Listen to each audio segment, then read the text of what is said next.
एक न्यूज़ से जनरल साहब अभी सोशल मीडिया की बात की और साथ ही आपने बात की मुल्क की तरक्की की और SIFC के किरदार की। तो उसी सोशल मीडिया पे एक बात कही जाती है कि जो फ़ौज के मुख्तलिफ फलाही इदारे हैं, AWT है, फ़ौजी फाउंडेशन है, अस्करी सीमर्ड, अस्करी बैंक और मुतअद्दिद जो इदारे हैं, उनके हवाले से बड़ी बातें जो है वो की जाती हैं कि कितना टैक्स देते हैं, इनकी आमदनी कितना है, इनका बजट कितना है, और साथ ही साथ जो डिफेंस का जो बजट है वो भी इन इदारों की तरफ इस्तेमाल किया जाता है। तो इसकी ज़रा वजाहत कर दें कि क्या ये जो फ़ौज के फलाह बहबूद के इदारे हैं ये मुल्की इकानमी में कितना हिस्सा डालते हैं, और जो इनके अखराजात हैं, इनकी आमदनी है, उस हवाले से बता दें। देखिए, जो हमारे आपके इस कौम के जो शोधा हैं, जो हमारे अफसरान हैं, जो हमारे जवानान हैं, जो हमारे गाजी हैं, जो हमारे वॉर वुंडेड हैं, वो इस कौम का असासा है। उनकी जो फलाह बहबूद है उसके लिए पाक फौज में एक मरबूत निज़ाम मौजूद है। और ये जो अदारे हैं जिसका आपने जिक्र किया, फौजी फाउंडेशन वगैरह, they are part of that coordinated comprehensive system जो इनकी फलाह बहबूद के लिए कायम किया गया है।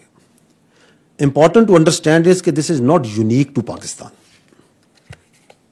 ये जितनी जदीद अफवाज होती हैं उनमें जो उनके वेटरन्स होते हैं, जो उनके मार्टर्स होते हैं, जो उनके वॉर वुंडेड होते हैं, उनकी फलाह बहबूद के लिए, और रिटायर्ड फौजी अफसरान जब रिटायर होते हैं उनकी फलाह बहबूद के लिए इस तरह के मुतअद्दिद वेलफेयर ऑर्गेनाइजेशंस, इस्टेब्लिशमेंट्स मौजूद होती हैं।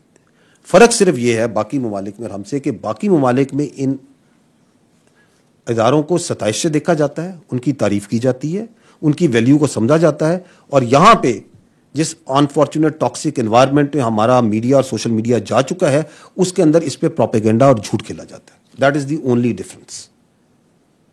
Now let's come again to the facts. मैंने आपसे पहले अर्ज की कि हमें फैक्ट्स में बात करनी चाहिए। साल 2022-23 ये फाइनेंशियल ईयर जो पिछला है, इसमें डायरेक्टली पाकिस्तान आर्मी ने 100 अरब रुपया टैक्सेस और ड्यूटीज की मद में जमा कराया।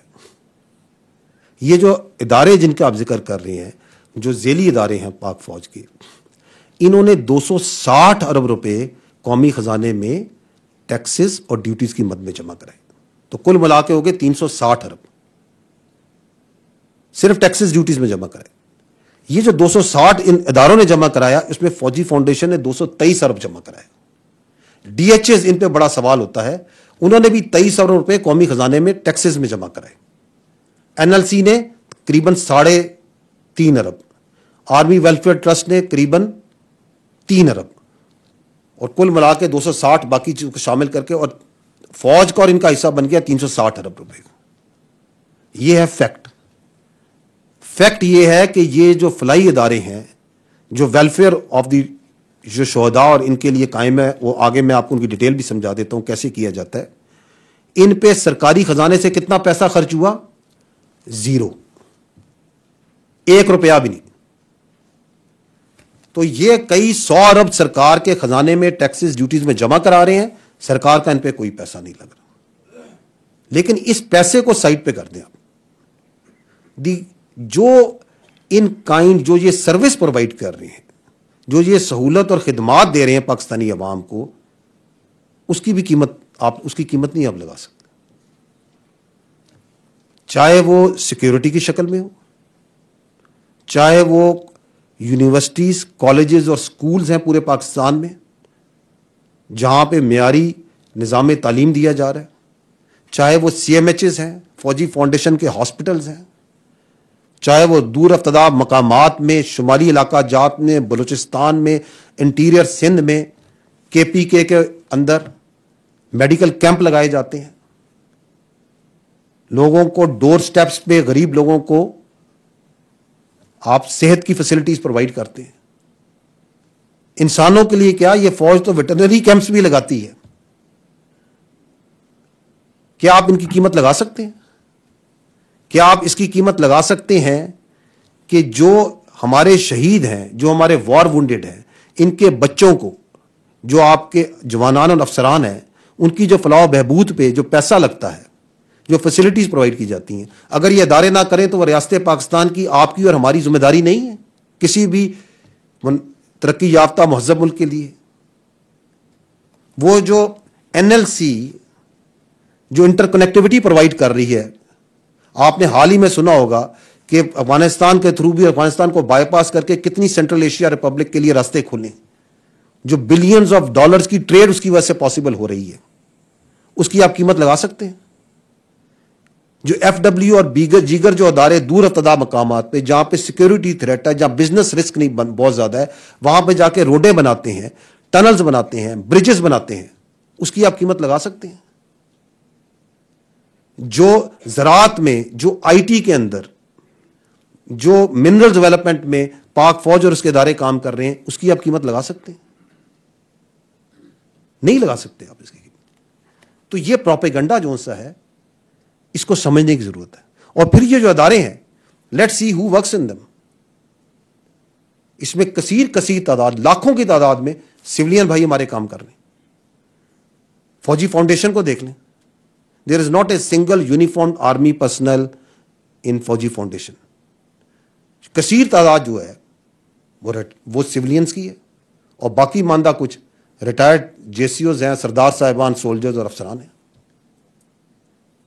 حاضر سروس فوجی تو ان اداروں میں آٹے میں نمک کے برابر ہیں. یہ ہیں فیکٹس. اور آئرنیکلی اگر آپ دیکھیں تو جو لوگ بڑھ چڑھ کے تنقید کرتے ہیں, اگر آپ کھل کے ان سے گپ مارے علیحدہ میں, تو وہ انہی DHS میں رہنا پسند بھی کریں گے, انہی CMHS میں جا کے علاج کرانا ہی پسند کریں گے, کیونکہ quality living, quality medical services ان کے اپنے بچوں کو انہی کے یونیورسٹیز اور کالجز میں پڑھانا ہی پسند کریں گے. تو ہمیں اپنے اندر سے یہ منافقت ختم کرنی ہوگی. ہمیں سچ کو سچ اور جھوٹ کو جھوٹ کہنے کی عادت اپنانی پڑے گی.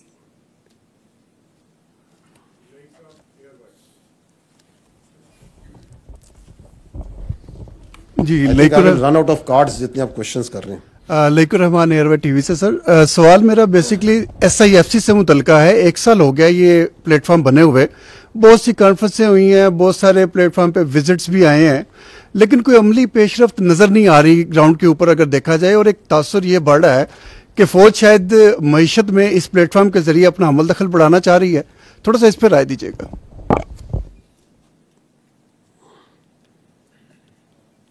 دیکھیں, یہ جو SIFC میں اور جو معیشت کے باقی جو شعبے ہیں, اس میں جو فوج کا رول ہے وہ سہولت کاری کا ہے, ایز پر دی منشا جو ہے حکومت کی منشا کے مطابق.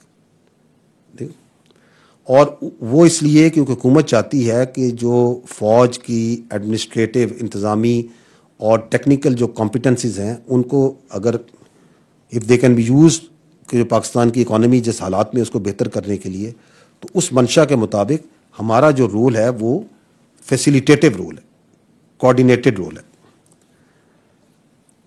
اور جو آپ نے بات کی, ہمارا جو مقصد ہے وہ جو ڈپارٹمنٹس ہیں, جو اتھارٹیز ہیں جو کہ ان معاملات سے ڈیل کرتی ہیں, ان کی مدد کرنا ہے, نہ کہ ان کی جگہ لینا. ہمارا ایبسولوٹلی کوئی ایسا نہ رول ہے نہ انٹرسٹ ہے کہ ہم کسی محکمے کی یا کسی کی جگہ لیں. اور اگر آپ دیکھیں تو کیا یہ دوبارہ میں یہ پوچھوں گا, کیا جس طرح لاسٹ ٹائم وہ میں نے فوجی فاؤنڈیشن میں کہا کہ کیا یہ یونیک ہے؟ No, it is not unique to Pakistan. دنیا بھر میں حکومتیں جہاں ضرورت پڑتی ہے, جہاں سمجھتی ہیں, اپنی لا انفورسمنٹ ایجنسیز, اپنی افواج کی اگر کوئی کمپیٹنسیز ہیں جو اکانومی کو کنٹریبیوٹ کر سکتی ہیں, انہیں استعمال کرتی ہیں. کیا یہ پہلی بار ہوا ہے پاکستان میں؟ نہیں, ایسے نہیں ہے. پاکستان میں پہلے بھی ہوتا رہا ہے. کئی حکومتوں نے فوج کو مختلف معاشی پروجیکٹس میں جو کہ عوام کی معیشت کو اور عوام کی جنرل ویل بینگ کو اور پراسپیرٹی کو کنٹریبیوٹ کرتے ہیں, ان کو استعمال کرتی رہی ہیں. دوبارہ فرق یہی ہے کہ وی لیو ان سچ اے ٹاکسک میڈیا انوائرمنٹ جہاں پہ جھوٹ اور پروپیگنڈا اتنا بڑھ گیا ہے کہ اس کے بارے میں طرح طرح کی بات چیت کی جاتی ہے کہ جیسے فوج ٹیک اوور کرنا چاہتی ہے, اپنی گورننس میں رول بڑھانا چاہتی ہے. Absolutely not. ہمیں تو اس سے چاہیے کہ جس طرح کی ہماری معیشت ہے کہ اس طرح کی لاحصل بحث میں پڑھنے کی بجائے مل جل کر آگے بڑھیں. دیکھیں, اگر ایک ادارہ ہے, سوال میں آپ سے کرتا ہوں, اگر ایک ادارہ ہے, اس کے پاس پاک فوج ہے اور پاک فوج کے پاس کوئی اس طرح کی صلاحیت, قابلیت اور اہلیت ہے جو کہ कंट्रीब्यूट कर सकती है आज पाकिस्तान की इस इकोनॉमी और हुकूमत चाहती है, तो why army should not do it. आम फहम जबान में अगर मैं कहूं तो ये ऐसे है कि आपके घर में अगर आग लगी हो तो आप उससे ये तो नहीं कहेंगे कि तुम आग बुझाने क्यों आए हो. हाँ, वो जरूर कहेगा जिसने आग लगाई है, उसको ये प्रॉब्लम जरूर होगा. वो कहेगा हाँ तुम क्यों आए हो आग बुझाने के लिए, मैंने तो आग लगाई थी. तो इस वक्त जो सवाल है वो हम तुम का नहीं है, इसका सवाल पाकिस्तान का है. हम सब जो फौजी हैं, यूनिफॉर्म जिन्होंने पहना हुआ है, हम फौजी होने से पहले पाकिस्तान के शहरी भी हैं. तो that's our role in the SIFC.